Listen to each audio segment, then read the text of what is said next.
most crucial piece of knowledge that I acquired, that I had to acquire in a way, is really being open. So when you are at university and you study and you have your courses, it's usually people telling you what you have to do, and usually there's a curriculum that you have to fulfill certain requirements and take courses, and it's not necessarily up to you. You have a lot of freedom. Don't get me wrong, but in general, I feel that this is how university works. And then you graduate, and all of a sudden, the work outside of it, even if it's like in industry or in academia, doesn't work according to the same pace. So it doesn't work in the same way. So you have to be more flexible. But this, a lot of people see that as frustrating or as intimidating, that you get all these opportunities or all these possibilities out there, and none of these possibilities usually fits exactly to the T what you've been doing.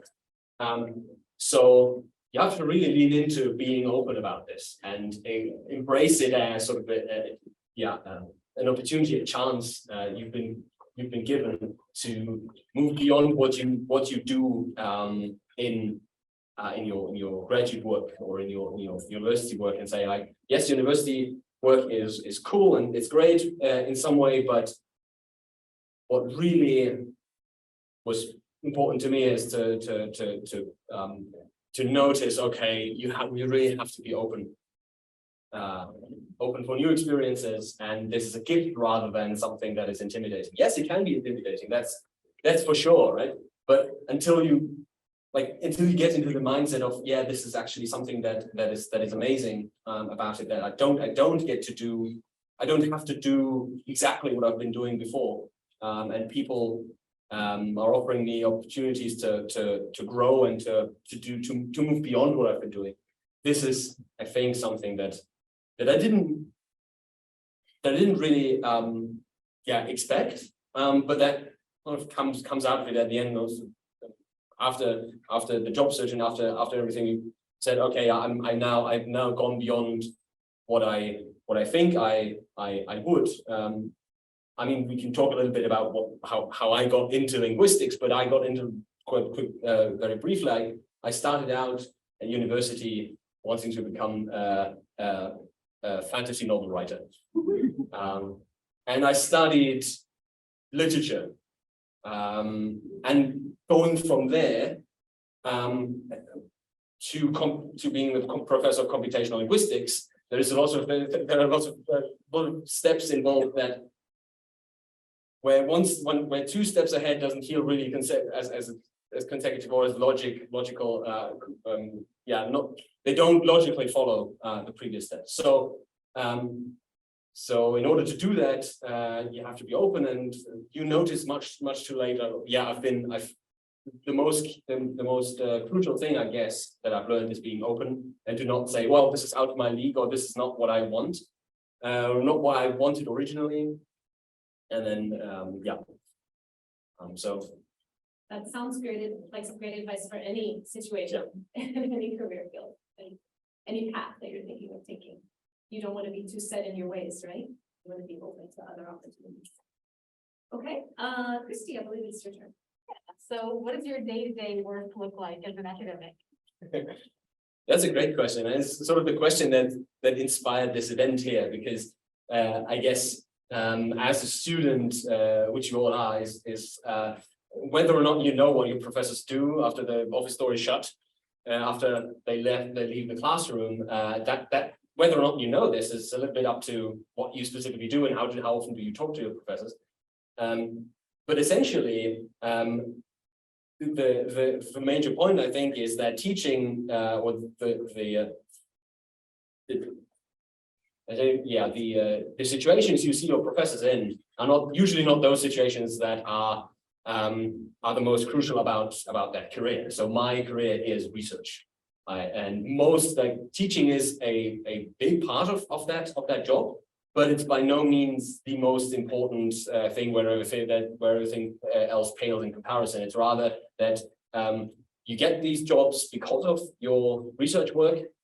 You excel at these jobs because of your research work, and you get evaluated based on your research work.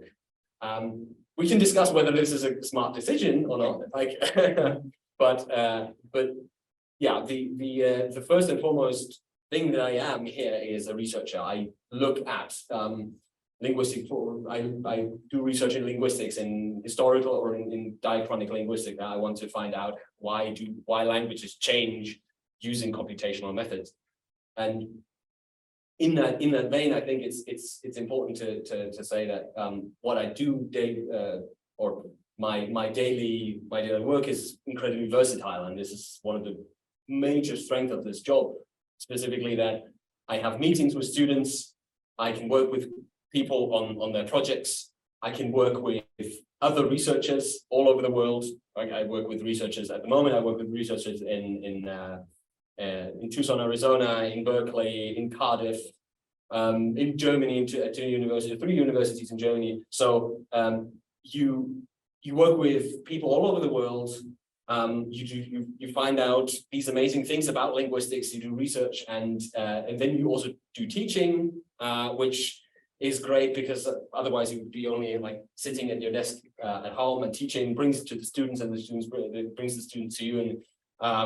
And very often I've during teaching or during advising, I had amazing ideas, and the students and I find out, oh my God, this is such a great topic. We should write a paper about this. And then you can meet with your RA, you have all sorts of amazing things to do, like meetings, and then also research. You can read books, and essentially you get paid to do your hobby in a way. So it might be surprising to find out that you see your professors or you see me teaching, but this is actually a very, very small part of what I do day to day, and it's really not a teaching position only. It's mostly research, and doing great research enables you also to bring that knowledge to your students in a way, and I really enjoy that about it. So yeah, my day-to-day work is like meetings, teaching, research, Zoom calls with Wales, Zoom calls with, I don't know, France, that's usually how it works. You have a follow-up question to that. There's another category of professor on campus that I was when I was faculty, and that's a lecturer. Right. And we do have a lecturer here, right, Katie? So I wondered if it would be good for maybe the students to understand the difference between kind of what you're describing and what a lecturer does. Yeah, it's quite different. So my focus is on teaching and designing curriculum and courses and things like that. So lecturers typically teach 80% and do 20% service. So lecturers are very student-centered, but Frederick is as well. It's just our roles are different, and it kind of balances everything out. It's good to have lecturers who are teaching pretty heavy loads, working with a lot of students. So in this way, with our diverse faculty, we're serving as many student needs as we can. And maybe because, Frederick is working with students and overseeing their research and things like that, and giving them those opportunities. So it's really complementary. Yeah, and it's good for the students to see that there are two different teaching paths too in academia, and you want to do lecture instead. Great, thank you, Katie. I think Ani, you have a follow-up question. Yeah. I guess you sort of already answered part of this question, but follow up to Kristy's question. Did you originally plan to go into teaching when you started as an undergraduate? Like, did you see that path for yourself? Yeah, as I mentioned, I originally planned to be a fantasy novel writer, or a poet or something like that. Life happens. And as I mentioned earlier, with being open, if you only stick to what your original plan, that you hatch a plan when you're 16, and if you still like, if you're still committed to that plan, 20 years later, 10 years later, good for you. But like, maybe you're missing out on certain opportunities along the way. And for me, it was something that was always in the back of my head. Even when I was a teenager and a kid, I was so interested. I was very into history and Roman history and also all that. So I could see myself like being an archaeologist, digging up bones and stone tablets and stuff. And that would have been amazing. But like by the time I became an undergraduate, I really wanted to go into literature, and it essentially came down to a few crucial events. I met the right people at the right time. Usually, it was like my professor, that that suggested other things to me. And so, have you ever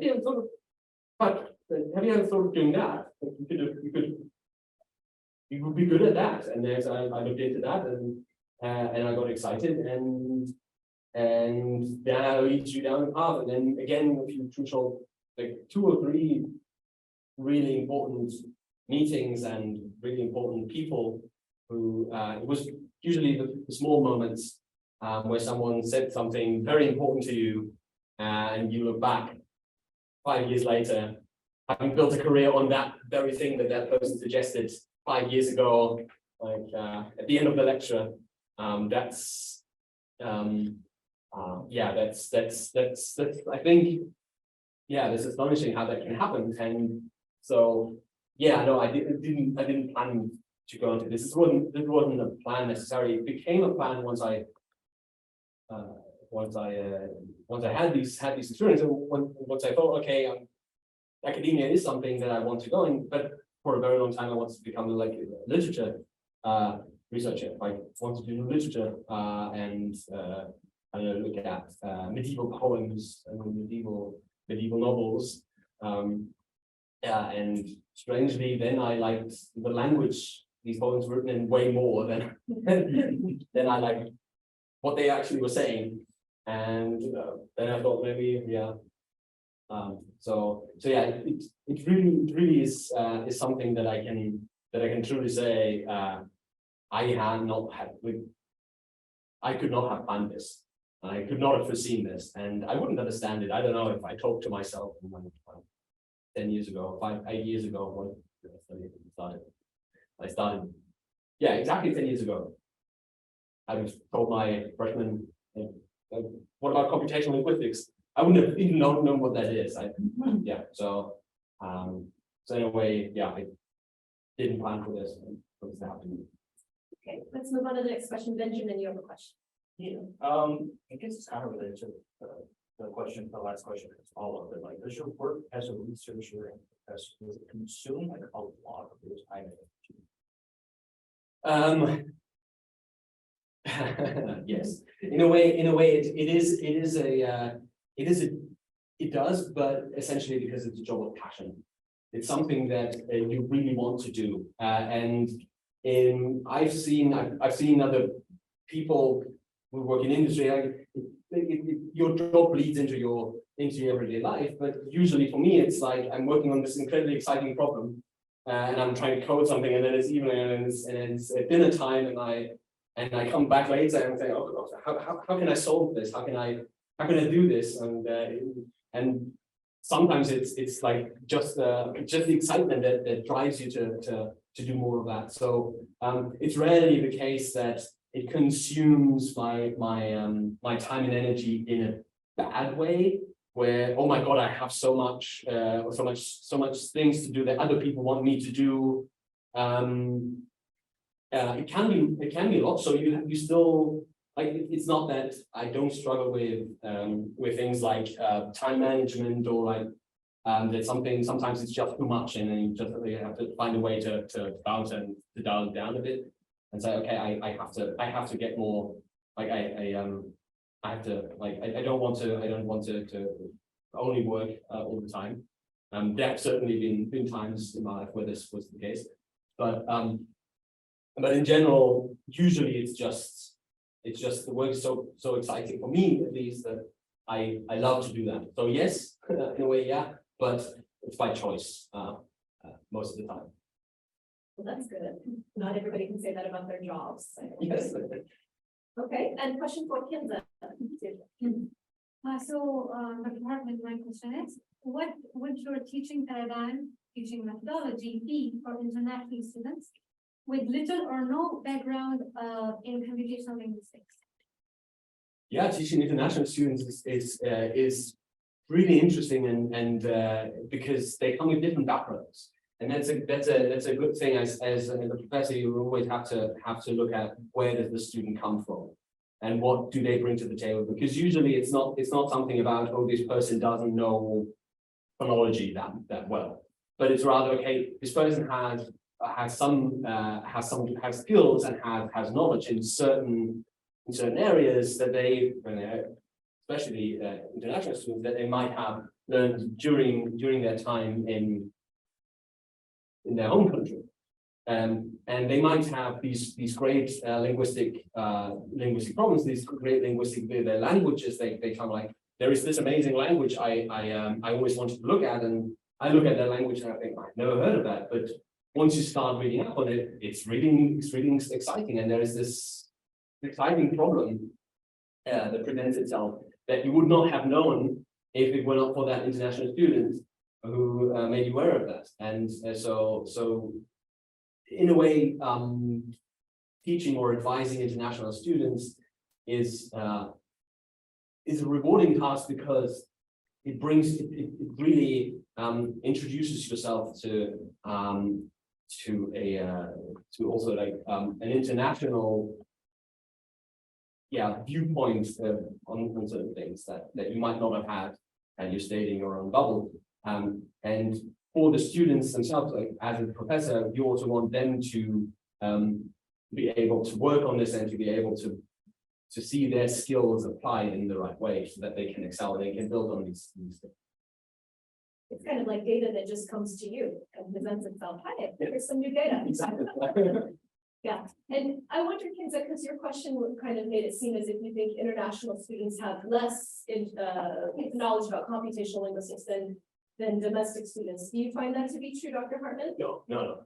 As I said, usually international student might have different knowledge, but it's rather a case of how do we integrate this different knowledge, and how do we actually bring that to the forefront and not focus too much on what the student doesn't know, but because things can be learned, right? Like a background in phonology, you read an intro level book, you're up to speed.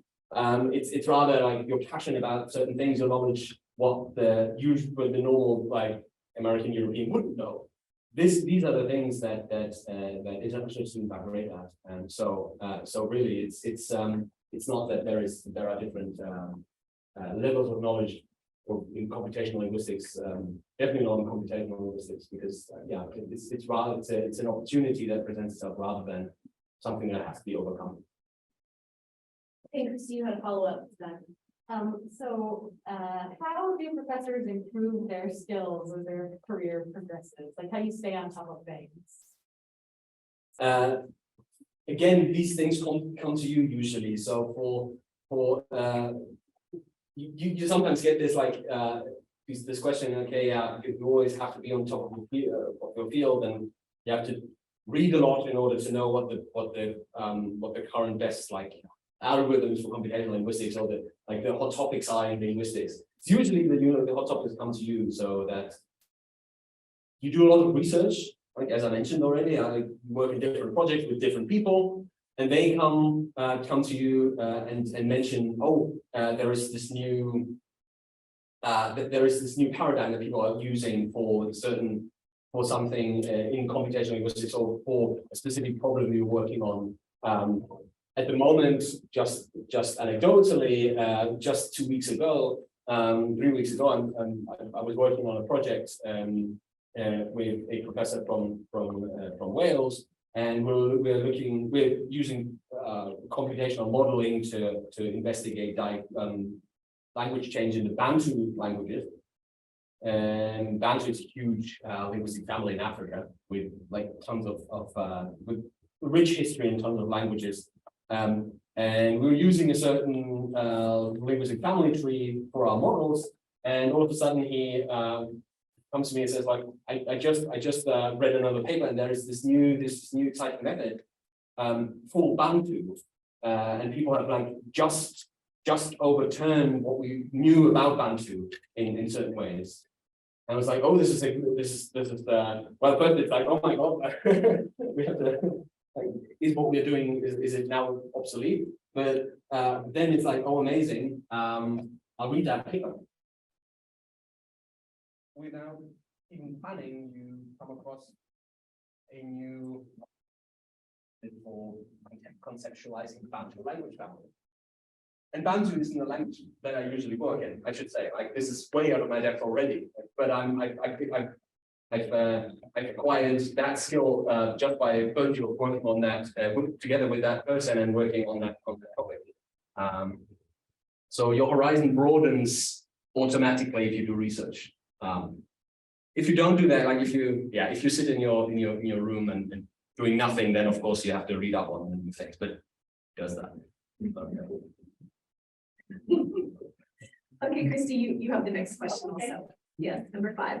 So do you prefer teaching, research, or do you like both? And are there paths in academia that focus on either teaching or research independently? And we talked about that briefly earlier. Yeah, but I guess I like both in the sense that, and it's not like, oh, I like both. Yeah, of course, but it's more that I would not like one without the other.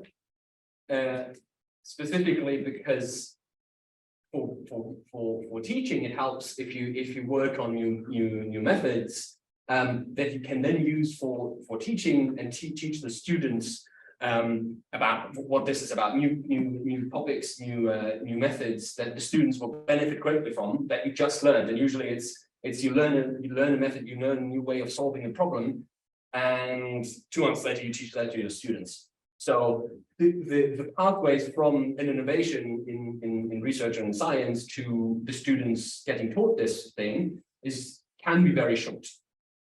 And you might have just acquired that skill yourself, and now you're teaching it. That's great for the student, but it's also great in the other direction, as in not only are you then applying it and your students help you sort of test it in the real world, but also your students, like, teaching and advising means that students come to you with good questions and sometimes projects that make you think. And then I've had certainly a bunch of questions in the past years where I thought, oh my god, I really need to rethink that. I think the student is onto something here.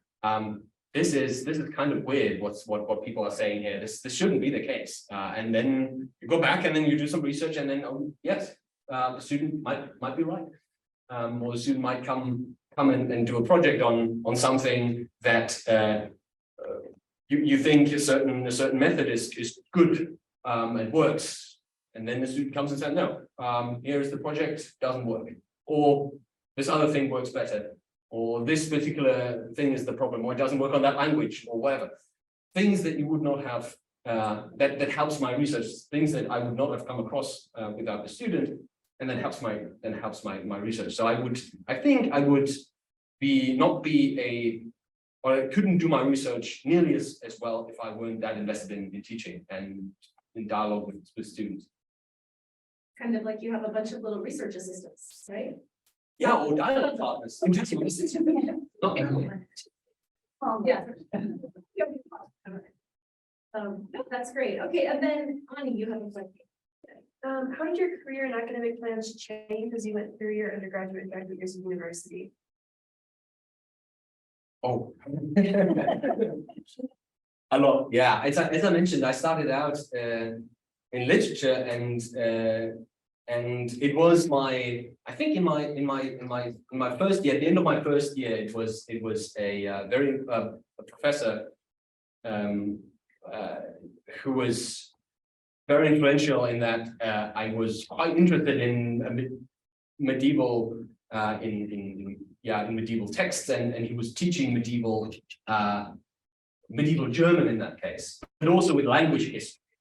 So he was giving an introduction from Indo-Proto-European to Middle High German, medieval German, and I was fascinated. I joined that course because I like medieval literature, but all of a sudden I got all this knowledge about like how languages change over time, and that really stunned me because I knew about that before a little bit, but it never was presented that compellingly over the course of 5 weeks, 10 weeks, where you see the language changing from something that was spoken 5,000 years ago to something that was spoken 500 years ago, and how drastically that changes. And that was an important thing that happened. And I talked to that professor, and he was like, oh, he was encouraging me to pursue looking more into the language side of things. So I did that, and then later, and then I went to my through my bachelor's degree, and then it was at the end of my undergrad where I wanted to decide on the master's program. We had two, or we had several, but there was one that was general linguistics, or it was literature, and I was already involved in the literature one, but I wasn't really happy with it because by that time I already was more interested in the language than the literature. And then someone else just suggested, well, at our university, you can do 2 programs at the same time. Why don't you try it out? Why don't you do 2? And then later, if one becomes too taxing or too stressful, you can kick the other one. You can just see which one you like more. It's like, okay, so general linguistics, but there is all this programming involved. You have to learn Python, right? What is that even? You have to learn programming languages that like only maths nerds do that. No one knows that. Yeah, why would anyone want to do that? And then I learned it, and I joined the program, and I really liked it. And all of a sudden, I found out how the things I was interested in, like language change, how amazing it is to look at these things with computational methods, and how much you can learn about it by using these methods. And then I used these methods, and I went on to do my PhD, and my PhD was in computational linguistics PhD in the end at a different university. So it's such a progression from the literature person to the computational linguist isn't that uncommon, but I think it's just emblematic of how things like can change. And when you're currently doing your undergrad, you might be a very different person in 2 years, and just keep that in mind and be open for like where the pathways could move you in the future. Thank you. And then Benjamin has a question related to the fact that he's a bachelor's student, and we're talking a lot about research. So go ahead, question 7. Yeah. So, Dr. Hartmann, I'm currently not, and I do not intend to return to school at this time. I think I'm going to finish with my bachelor's and pursue a life with family. So I guess with that lens in mind, like, would you have any, like, how do you make a career in research like work? And do you think that that's something probably like specific to people that go past undergraduate?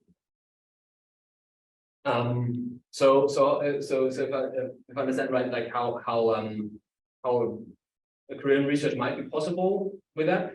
I mean, you can join like academia essentially at any time, so you don't have to do the stuff that some people do. Things that I did, like go from undergrad to graduate to PhD to academia.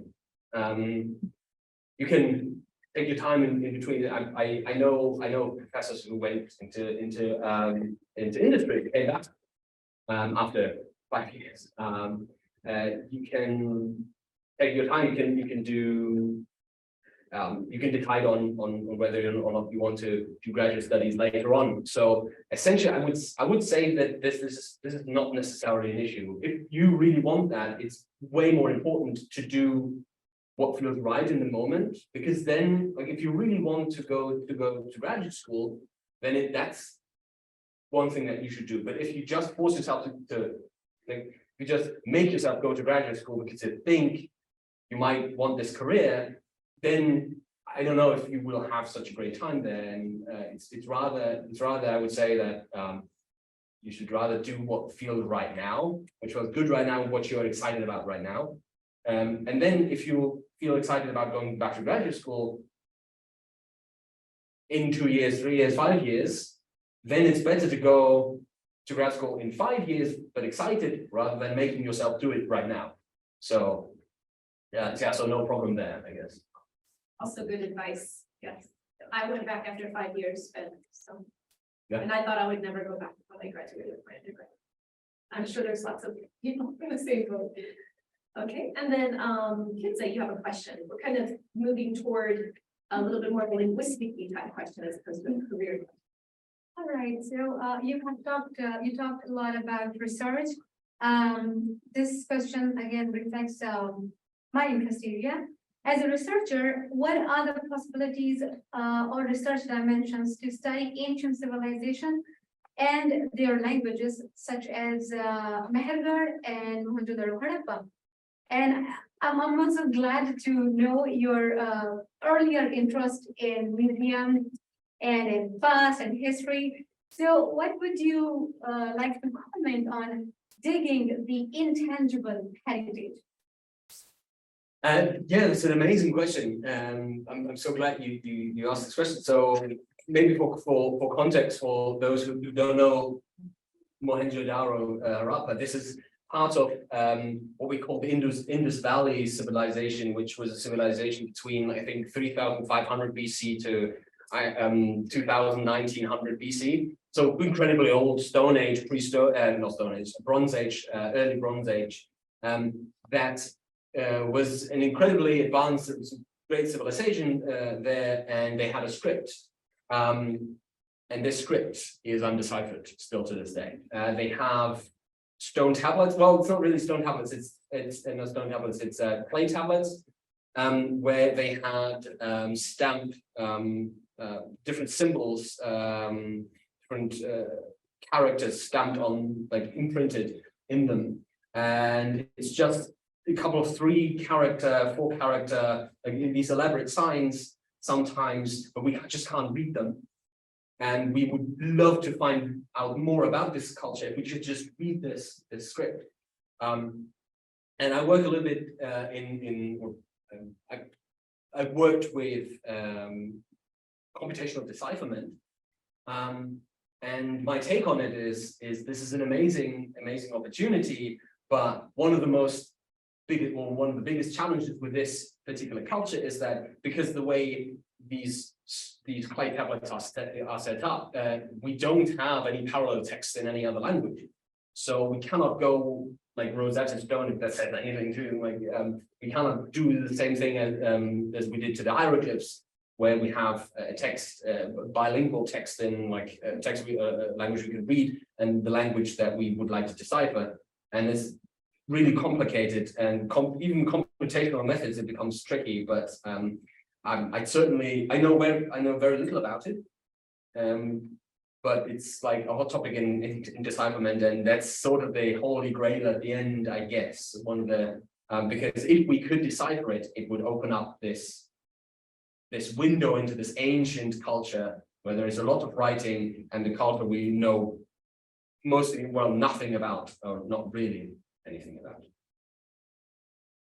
Okay, and kind of a follow-up to that is Benjamin's question number 9 about the languages that you have done for him.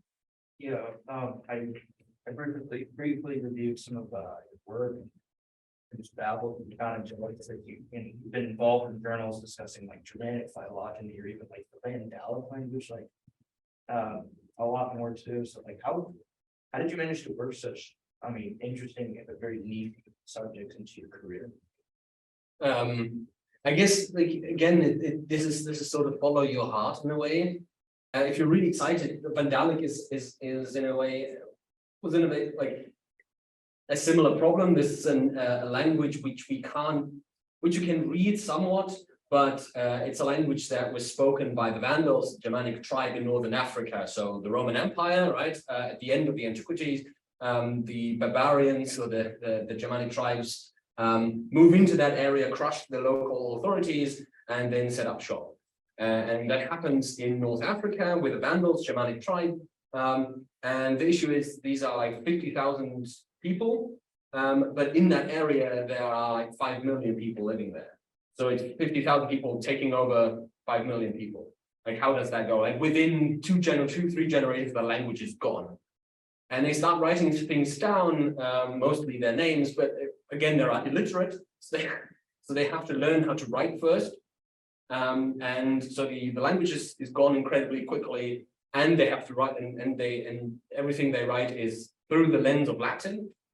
So it is a challenge just piecing together the things that we do know about this language and trying to find out what information can we get about this language just from the little inscriptions that we have. Like there are only 2 sentences and 3 words plus like 200 names attested. So it's an incredible challenge, and I just like felt like doing it.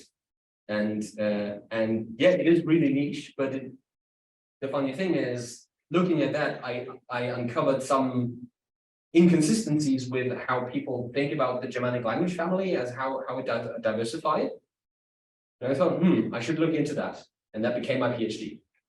So my PhD work is essentially based on this previous work that I've done during my graduate studies, where I just looked into this incredibly weird, incredibly niche language that no one knows about.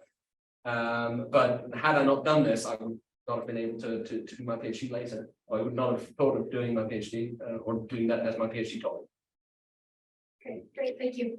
And Kinza, if you don't mind, I think he answered question 10 in his last answer. Okay, so let's go to question 11, Kristy. We've talked maybe 2 more questions, then we'll open the floor to the audience. Okay. What happens when your paper isn't published or you don't receive your grant? So how do you deal with perceived or real failure in academia? Yeah, this is an incredibly important question because it doesn't get talked about nearly enough.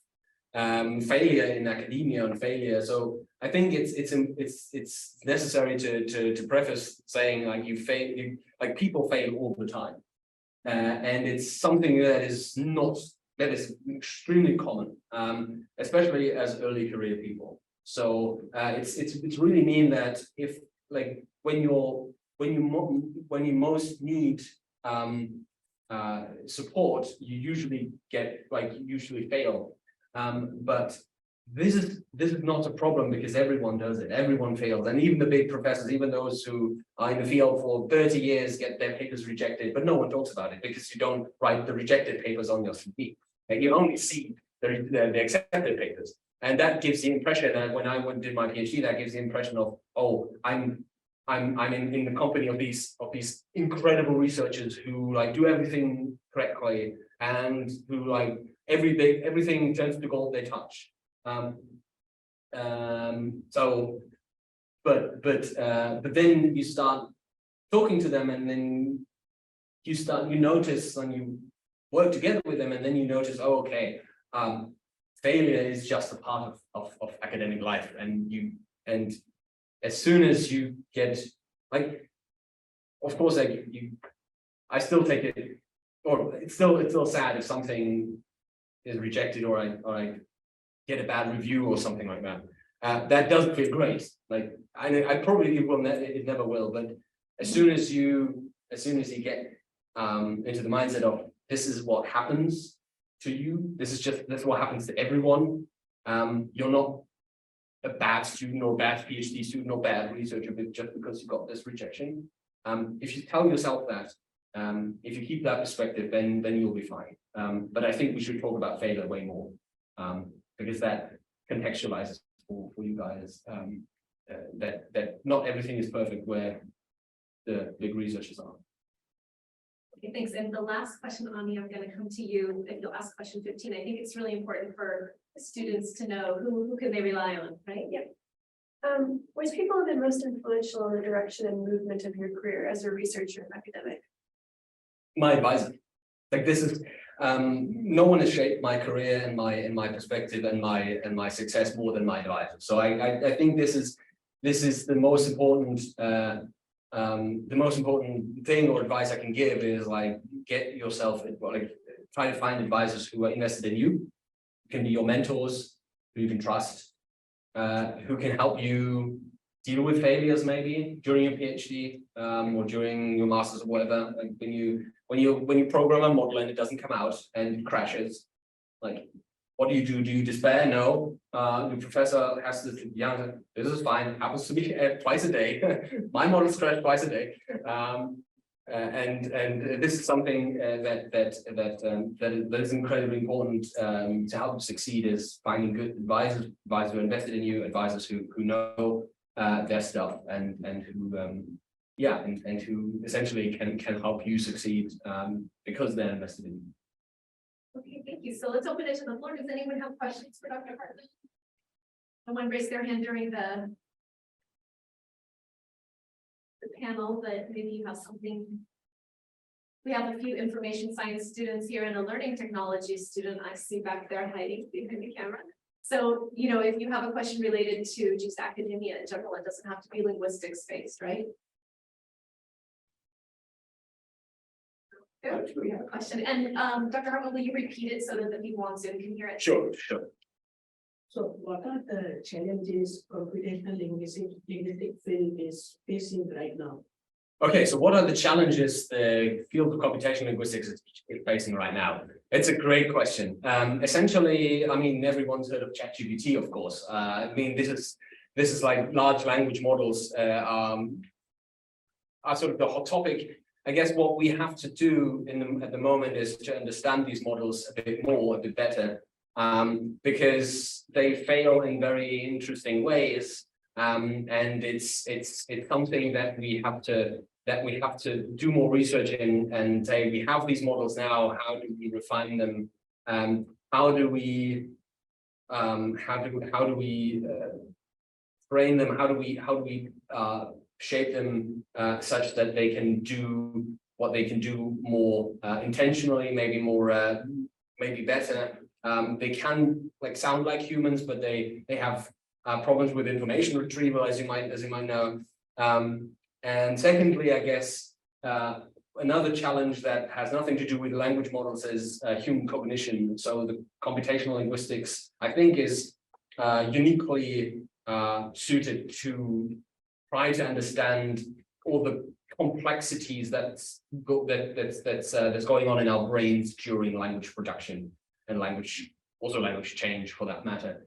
And I think a big challenge is to piece that together and to figure out what's going on there. And it's, in a way, it's the best time to be a computational linguist because we're still at the very beginning of figuring that out. And I hope there are great innovations and great changes to come in the near future. Thank you for your question. Oh yeah. I can ask a question too, but it's not going to be about linguistics. Yeah. So you mentioned that you were in a postdoc for a year, and I was just wondering what's your opinion on postdoc, and because I'm trying to be a faculty as well after I do my PhD, and I was just hoping to get some more insight on that, like pros and cons, and should you go through what do you call postdoc and then faculty, or apply directly to the job? What is that the process? That kind of thing, really. Whatever you can. Yeah. So essentially, the question of what are the pros and cons of doing a postdoc after you finish your PhD? I think it really depends on what you specifically what you're interested in. The postdoc really helps you focus and helps you. Usually people do postdocs at different universities, so they go away to work together with famous people, with important researchers in their fields, to really build their own research strength. So it's like 2 years, 3 years, however many years, 4 years of concentrated work, where you don't have to teach usually. Well, sometimes you do, but you don't teach, or you focus, and you're in this lab with incredible researchers, with PhD students, with other postdocs, with professors, and you work on your own projects, and you still have sort of an advisor because you work more closely together with 1 or 2 faculty, and you have still have advisors, and you can really shape and refine your research agenda, and then apply for faculty jobs, because faculty jobs, as you've heard, there is also research involved, but a whole lot of other things. And by the time you start your faculty job, you have to be ready to start advising your own PhD students. So if you, like, some people can do this right out of grad school. It really depends on your personality and how you are, but like I think for me it was important to put some time between me and my PhD and to really focus for a year on research and to build my strengths there, and yeah. So Did he give you an idea of which way you should go? Yeah, of course. I mean, it's always good to know about how different people experience different things, right? And you know, as you say, like, it will really depend on your personality. I think that's the key here. Yeah. But yeah, it still gives an indication. yeah. I'm researching. Right. And Kristy, I don't remember what you said you were planning to do after you finished. So I'd like to go, and I don't for probably. So you'll go right into teaching and skip the postdoc. Okay, so see, it depends. Yeah. All right, any other questions? So I was interested in, how do you get connected with, collaborators like for research internationally, and are there any like big challenges that you face with that? So how do you connect? How do you find collaborators, international collaborators, and what are challenges there? The field is a very social field. So one of my first international collaborators I met at a poster session at a conference. So I went to the conference in Florence, Italy, and there were these like interesting guys who were doing computational decipherment. They were from MIT, and I just talked to them, and we ended up going for drinks, and we ended up then like talking like until late at night, and then we met up the next morning to go for lunch and stuff. And we really connected, and said, oh, we should do something together. And we reconnected after the conference, and that's that. And we've been working, and we worked on 2 different projects together. And other people, it's just like you meet them at conferences, at talks. You just go up to them and say, right, oh, this is interesting, and you sort of have great discussions over drinks usually, or over coffee, at conferences, at the university, when someone comes to give a talk at your university, and you just talk to them, and if you click, then you continue working, and this has been the case everywhere. So it's like, just like, if you're sociable and if you like talking to people, and then the collaborations emerge in a way. The challenges with that is, I guess, in maintaining, everyone has a different style of working. You find that out very soon, and some people just work very different, have a different style of how they like to work on their papers and their projects. And it can be really frustrating when you find out that people have different speed, or different, I don't know, different habit of, like, very frustrating. Like, some people at the end of the paper, you've written the paper, everything, your final, like, ready to submit, and they say, oh, we should also look into this. And I was like, oh, okay, great, another 3 months of go back and forth. And then you have to learn to say, look, no. And yeah, so these are the challenges, but it's great fun. You meet a lot of great people, and a lot of those people have become friends ever since. So it's not just colleagues, but it's like friends. Yeah. And then you have a place to stay when you travel. Oh yeah, yeah, exactly. All right, well, I think we should probably finish the panel discussion portion of the event, and we'll move on to the networking event, which you can continue to ask questions to Dr. Hartmann and the panelists as well, and each other. So we'll say goodbye to our Zoom audience. I hope they could hear okay and enjoyed it. Great. So let's give them a round of applause.